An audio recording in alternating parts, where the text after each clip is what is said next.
Hi friends, welcome back to my channel. మీరు కనుక మన ఛానల్ని ఫస్ట్ టైం చూస్తుంటే ప్లీజ్ సబ్స్క్రైబ్ చేసుకొని పక్కనే ఉన్న బెల్ ఐకాన్ యాక్టివేట్ చేసుకోండి. ఈ రోజు ఎపిసోడ్లో జయమ్మ ఏజేని ఇంట్లోకి పంపించి తర్వాత భానుతో ఇప్పటిదాకా ఏజే మంచులోనే ఉన్నాడు, నువ్వు కూడా చలిలోనే ఉన్నావు కదా, పదమ్మ ఇంట్లో కానీ భానుని ఇంట్లోకి తీసుకువెళ్తుంది. తర్వాత దక్ష కోపంగా మాయాని చిత్రాన్ని చూస్తూ ఉంటే వాళ్ళు మాత్రం ఎట్లా దొరికిందబ్బా ఈ ఫోటో అని ఆలోచిస్తూ ఉంటారు. ఇక దక్ష వాళ్ళని గమనిస్తూ ఉందని చూసి ఇక మామూలుగా అయ్యో అన్నట్టు ఫేస్ పెట్టేస్తారు. ఇంక తర్వాత దక్ష కోపంగా దక్ష చిత్ర దగ్గరకు వచ్చి వాళ్ళ చేతులు పట్టుకొని పదండి లోపలికని బలవంతంగా రూమ్లోకి తీసుకొని వచ్చి ప్రవళిక అత్తయ్య ఫోటోని మీరే మాయం చేశారని నాకు అర్థమైంది అనగానే ఇద్దరు షాక్ అయిపోతారు. తర్వాత చిత్ర చిచ్చి నువ్వు మమ్మల్ని తప్పుగా అర్థం చేసుకుంటున్నావు అక్క అంటే వెంటనే మాయ అయ్యో అక్క ఇందులో అనవసరంగా మమ్మల్ని ఎందుకు ఇరికించాలనుకుంటున్నావు నాకు అర్థం కావట్లేదు అంటే వెంటనే చిత్ర ప్రతిదానికి నువ్వు మమ్మల్ని ఎందుకు టార్గెట్ చేస్తున్నావు, అయితే నన్ను లేకపోతే మాయక్కని మేమే దొరికామా మీకు ఇంకెవరు కనిపించట్లేదా, ప్రతిదానికి మా ఇద్దరినే అనుమానిస్తారు ఎందుకు అంటే ఇక వెంటనే మాయ కూడా భానుయే మాయం చేసింది, మళ్ళీ భానుయే తీసుకొచ్చింది, కల్లారా చూసి కూడా మా ఇద్దరిని అనుమానిస్తావేంటి నువ్వు, అయినా భాను వచ్చినప్పటి నుంచి నీ పెత్తనం సాగట్లేదని ఆ కుళ్ళంతా మా ఇద్దరి మీద చూపిస్తున్నావా అంటే వెంటనే దక్ష కోపంగా స్టాప్ ఇట్, ఇంకొక మాట మాట్లాడినా ఊరుకోను, మీ సంగతి ఏజైతే చెప్తానని బెదిరించాను, కానీ మీరేం చేశారో నేనే చూసుకుంటాను, అసలు మీరేం చేశారో అర్థమవుతుందా, భాను మీద కోపంతో ప్రవళిక అత్తయ్య ఫోటోనే మాయం చేశారంటే రాను మీరు ఎలా తయారవుతున్నారో అర్థమవుతుందా అంటే వెంటనే మాయ మీరేంటక్క భాను తప్పు చేస్తే మమ్మల్ని అంటున్నావేంటి అంటూ ఉంటే ఇంతలో దక్ష కోపంగా ఆపు, భాను తప్పులు చేయదు పొరపాట్లు మాత్రమే చేస్తుంది, పొరపాటుకి తప్పుకి చాలా తేడా ఉంది, భాను ఏజేతో ఆడుకుంటుందే తప్ప ఏజే ఎమోషన్స్తో ఆడుకోదు, ఇలాంటి పనులు అసలే చేయదు, ఏదో ఒకటి ప్లాన్ చేయడం, అది బెడ్సి కొడితే మళ్ళీ నా దగ్గరికి రావడం, ఏం చేస్తున్నారు మీరు, మనం ఈ ఇంటి కోడలం, ఈ ఇంటి గౌరవ మర్యాదలు కాపాడాల్సింది మనం, అత్తగారి ఫోటోని వీధిలో పడేసి ఏజేని హర్ట్ చేసి జయమ్మని బాధ పెట్టి ఈ ఇంటిని మీరు ప్రశాంతంగా ఉండనివ్వాలనుకోవట్లేదా, నేను మీ మీద కాన్సన్ట్రేట్ చేయకపోయేకి మీరు నన్ను చాలా తక్కువగా అంచనా వేస్తున్నారు, నాతో చాలా జాగ్రత్తగా ఉండండి, నేను తలుచుకుంటే అత్త పోడు ఆడపడుచు పోరు తోడికోడలు పోడు అన్నీ కలిపి రుచి చూపించగలను, నాతో జాగ్రత్తగా ఉండండి అని కోపంగా అక్కడి నుంచి వెళ్ళిపోతుంది. కట్ చేస్తే ఏజే ప్రవళిక ఫోటోని యథాస్థానంలో పెట్టి ప్రవళిక ఫోటో ముందు నించొని బాధపడుతూ కాసేపు ఊపిరి ఆగిపోయినంత పని అయిపోయింది, గుండె ఆగిపోయినట్టు అయిపోయింది, నీ ఫోటో ఇంట్లో భాగమైపోయింది, ఈ శరీరాలకు అతీతమైన ప్రేమ ఆ భానుకి అర్థం కాక నీ ఫోటోని పిల్ల చేష్టలతో బయట పారేసింది, మళ్ళీ నువ్వు ఇంట్లోకి తిరిగి వచ్చావు, మనది జన్మల బంధం, మనల్ని ఎవరూ విడదీయలేరు అంటూ ఉంటే ఇంతలో రూమ్లోకి భాను వస్తుంది. భాను రూమ్లోకి వచ్చి నిలబడ్డం చూసిన ఏజే ఇక భాను ఆ రూమ్లో ఉండకూడదని కోపంగా భాను దగ్గరకు వచ్చి నించొని కోపంగా భాను మీదకి వెళ్ళిపోతూ ఉంటే వెంటనే భాను భయపడి అడుగులు వెనక్కి వేసుకుంటూ ఏజే గదిలోంచి బయటకు వస్తుంది. ఇక వెంటనే ఏజే భాను ముఖం మీద తలుపును గట్టిగా వేసి కోపంగా వచ్చి కూర్చొని కోపంగా ఆలోచిస్తూ ఉంటాడు. ఇక భాను ఏజే తలుపు ముఖం మీద వేయడంతో వెనక్కి ఏడుస్తూ వచ్చి రూమ్ బయటే నిలబడి ఏడుస్తూ ఉంటుంది. ఇంతలో జయమ్మ వచ్చి భాను మీద చెయ్యి వేసి భాను అంటే ఇక భాను ఏడుస్తూ చూసారా అంటే ఇక వెంటనే జయమ్మ బాధపడుకు పద అని తన రూమ్కి తీసుకుని వెళ్తుంది. ఇక భాను జయమ్మ గదిలో కూర్చొని ఏడుస్తూ ఏజే తన ముఖాన్ని తలుపు వేసిన విషయాన్ని గుర్తు చేసుకుంటూ ఏడుస్తూ ఉంటే ఇంతలో జయమ్మ జ్యూస్ తీసుకుని వచ్చి ఇవిగో భాను తాగు అంటే భాను ఆవేశంగా పైకి లేచి ముఖాన్ని తలుపు వేసేంత తప్పు నేనేం చేశాను జయమ్మ అంటే వెంటనే జయమ్మ నువ్వేం తప్పు చేయలేదు కదా అంటే ఇక వెంటనే భాను చేయలేదు అంటే మరి బోన్ చేయి అంటుంది. భాను మాత్రం జ్యూస్ చాలే అని జ్యూస్ తాగేస్తూ కోపంగా నేనేం చేసినా తప్పే, నేనేం మాట్లాడినా తప్పే, బేకారీ ఇంట్లో ఏం జరిగినా బేకారీ చేసింది, ఆకాశంలో నుంచి నక్షత్రం రాలిపన్నా ఈ బేకారీ వల్లే, అదేదో వైరస్ చెన్నైలో పుడితే అది కూడా నా వల్లే అంటాడు, ఈ మొఖాన నా ముఖం మీద తలుపు వేశాడు, నాకు ఎంత ఏడుపు వచ్చిందో తెలుసా జయమ్మ అంటే జయమ్మ మాత్రం నవ్వుతూ ఉంటుంది. ఆ నవ్వడం చూసి భాను మీకు నవ్వు వస్తుందా, మీ అబ్బాయి నా ముఖం మీద తలుపేసుకోవడం చూసి మీకు నవ్వు వస్తుందా అంటే ఇక జయమ్మ మాత్రం నవ్వుతూ అది కాదులే మరి ఏంటి అని అడిగితే నీకు అర్థం కాదులే అని చెప్తుంది. కానీ భాను మాత్రం చెప్పమంటే అప్పుడు జయమ్మ ఇప్పుడు ఆకాశంలో మబ్బులున్నాయి, చంద్రుడు కనిపించడు కాబట్టి, అలాగే మీ ఇద్దరి మధ్య తలుపు ఉంది, ఒకరి మనసులో ఒకరికి ఏముందో తెలియదు కాబట్టి అంటే ఇక వెంటనే బాణం నాకేం అర్థం కాలేదంటే వెంటనే జయమ్మ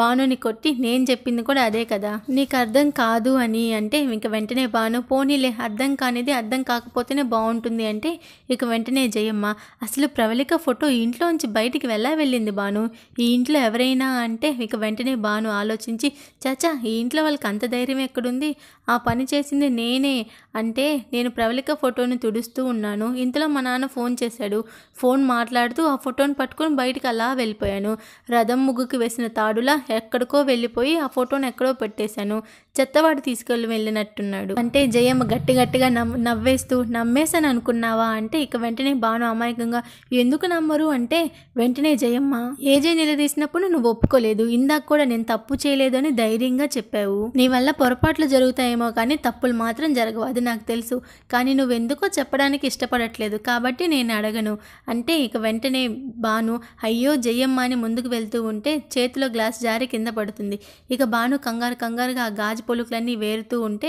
ఇంతలో భాను మెడలో ఉన్న పసుపు తాడు బయటపడుతుంది, దాన్ని చూసి జయమ్మ షాక్ అయిపోయి ఆశ్చర్యంగా భాను నీ తాలిబొట్టు ఏది అంటే ఇక వెంటనే భాను కంగారు పడిపోయి తన చేతిలో ఉన్న గాజు ముక్కల్ని కింద వదిలేసి మెల్ల ఉన్న పసుపు తాన్ని చూసుకొని కంగారు పడుతూ ఉంటే ఇంతలో జయమ్మ ఆశ్చర్యంగా తాలి బదులు నీ మెల్లో పసుపు తాడు ఉందేంటమ్మా, తాలి ఏమైంది అని అడిగితే దానికి భాను చెప్తే నా మీద మీకు కోపం వస్తుందేమో అంటే వెంటనే జయమ్మ నీ మీద నాకు కోపమా, వచ్చే జన్మలో వస్తుంది కానీ ముందు ఏం జరిగిందో చెప్పు అంటే ఇక వెంటనే భాను కోపంగా ఆ తాగుబోసి సచ్చినోడు వాడి లివర్ డ్యామేజ్ అయిపోను ఒక పట్టాను ఫోటోని ఇచ్చి చావరా అంటే ఇచ్చి చావలేదు అంటే ఇక వెంటనే జయమ్మ ఎవడు వాడు అని అడిగితే దానికి భాను తన అమ్మవారిని వేడుకుంటూ ఉంటే చెత్తకుండి వాడి దగ్గర ప్రవళిక ఫోటోని చూసి అది అడిగితే వాడు డబ్బులు ఇస్తే కానీ ఇవ్వనని చెప్పిన సంగతి, ఇక డబ్బులు లేక తన మంగళసూత్రాన్ని ఇచ్చిన సంగతి అంతా చెప్తుంది, ఇక వెంటనే జయమ్మ ఏంటి ఒక్క ఫోటో కోసం నీ మంగళసూత్రాన్ని ఇచ్చేసావా అంటే ఇక వెంటనే భాను ఏం చేయను జయమ్మ ఆ ఫోటో తెస్తే కానీ ఏజే చలిలో నుంచి రాడు, పైగా నన్ను కూడా ఇంట్లోకి రానిచ్చేలా లేడు అందుకే ఇచ్చేసాను, నేను తప్పు చేశానా జయమ్మ అంటే దానికి జయమ్మ గట్టిగా నవ్వేస్తూ నీ మీద నాకు ఏం కోపం లేదు భాను, నువ్వే పరిస్థితుల్లో నీ తాళిని త్యాగం చేసావో నాకు అర్థమైంది అంటే ఇక భాను మాత్రం ఎందుకు నవ్వావు అంటే దానికి జయమ్మ ఇప్పుడు మబ్బులు ఉన్నాయా చంద్రుడు కనిపించడు, అలాగే మీ ఇద్దరి మధ్య తలుపులు ఉన్నాయా ఒకరి మనసు ఒకరికి అర్థం కాదు, ఆ తలుపులు దేవుడు తెరిచే సమయం వచ్చింది అంటే మళ్ళీ భాను ఈసారి కూడా అర్థం కాలేదు జయమ్మ అంటే ఇక వెంటనే జయమ్మ నీకు అర్థం కాదులే రా వచ్చి పడుకో అంటే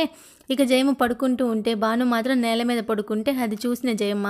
భాను ఇది ఏజే గది కాదు అంటే ఇక వెంటనే భాను మీకెలా తెలుసు నేను నేల మీద పడుకుంటున్నాను అంటే వెంటనే జయమ్మ నాకు ఏజే సంగతి బాగా తెలుసు కానీ రా వచ్చి పైన పడుకో అంటుంది, ఇక కట్ చేస్తే పొద్దున్నే ఏజే భాను ఒకేసారి వచ్చి ఇద్దరు ఒకరినొకరు గుద్దుకొని కోపంగా చూసుకొని తర్వాత మళ్ళీ కిందకు వచ్చేస్తారు, ఇక జయమ్మ అక్కడ పూజ ఏర్పాట్లు చేసి ఉంటుంది, అక్కడికి వచ్చి ఇద్దరు ఒకేసారి ఎందుకు రమ్మన్నారంట ఎందుకు పిలిచారంట అని ఇద్దరు ఒకేసారి అంటుంటే ఇక అది చూసి జయమ్మ సంతోషంగా ఆహాహా ఇద్దరి మాట ఒకటే అయిపోయి కలిసిపోయారు, మీ ఇద్దరు ఇలాగే కలిసి ఆనందంగా ఉండాలి అనుకుంటే ఇంక ఇద్దరు ఒకరినొకరు కోపంగా చూసుకుంటూ ఉంటారు, తర్వాత భాను ఎందుకు జయమ్మ పిలిచారంట అంటే వెంటనే జయమ్మ కాసేపు నీ మెడ కావాలి అంటే ఇక భాను ఆశ్చర్యంగా అంటే వెంటనే జయమ్మ ఏజేతో కాసేపు నీ చేతులు కావాలి అంటే ఏజే అర్థం కాలేదు జయమ్మ అంటే ఇక జయమ్మ అర్థమవుతాయి అన్నీ అర్థమవుతాయి ఆగండి అని ఇక దక్షని పిలుస్తుంది, దక్ష ఒక ప్లేట్లో తాలి పసుపు కుంకుమ అన్నీ పట్టుకొని వస్తుంది, అవి చూసి ఏజే ఆశ్చర్యంగా తాలి ఏంటి అంటే ఇక వెంటనే జయం వచ్చి దీన్ని తాలి అంటారు అంటే ఇక వెంటనే ఏజే ఎందుకు అని అడుగుతాడు, ఇక వెంటనే జయమ్మ నా కోడలి మెడలో పసుపు తాడు మాత్రమే ఉంది అంటే ఇక వెంటనే ఏజే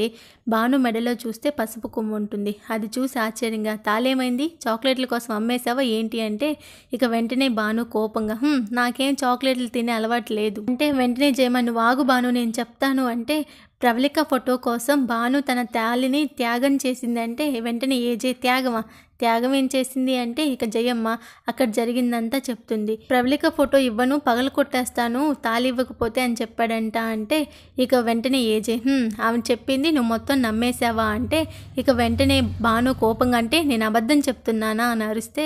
ఏజే మాత్రం నువ్వు అబద్ధం చెప్పావని కాదు ఎక్కడో పోగొట్టావు అంటూ ఉంటే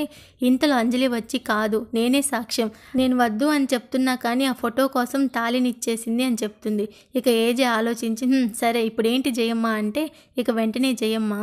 ఈ తాళి నువ్వు భాను మెడలో వెయ్యాలి అనగానే ముగ్గురు కోడలు షాక్ అయిపోతారు. భాను కూడా షాక్ అయిపోద్ది. ఇక ఏజే తర్వాత కోపంగా నేను వెయ్యను జయమ్మ అంటే ఇక ముగ్గురు కోడలు సంతోషంగా ఉంటారు. భాను కూడా నవ్వుకుంటూ ఉంటుంది. తర్వాత భాను ఇప్పుడు ఇవన్నీ ఎందుకు జయమ్మ వద్దులే అంటే జయమ్మ మాత్రం ఊరుకోను. రేపు న్యూ ఇయర్ పార్టీలో జయమ్మ కోడలు ఏజే భార్య ఇలా పసుపు కొమ్మ వేసుకొని తిరుగుతుంది అంటే మన పరువు ఏమైపోతుంది అంటే ఏజే మాత్రం కోపంగా అయితే ఇది తీసుకొని నువ్వే వేయొచ్చు కదా, నేను వేయను అంటాడు. వెంటనే జయమ్మ ఎంత సింపుల్గా చెప్పావు ఏజే, అది అసలు తాళి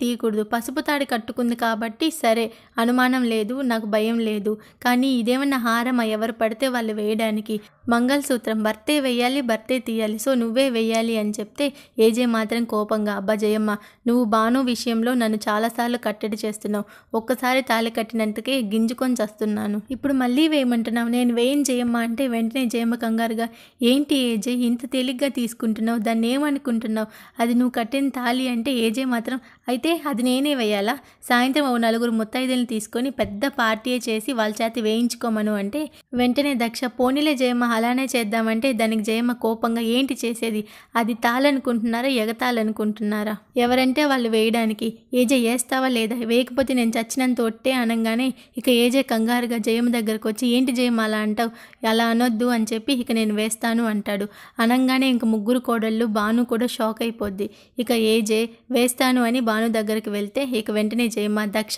తాళి తీసుకొని రా అని చెప్పి భానుని ఏజేని పక్కనే నిలబెట్టి ఏజే చేతికి తాళిస్తుంది. ఇక ఏజే దాన్ని పట్టుకొని భాను మెల్ల వేస్తూ ఉంటాడు. నెక్స్ట్ ఎపిసోడ్ కమింగ్ సూన్ అండి. Please do subscribe to my channel for more videos. Thank you friends, thanks for the watching.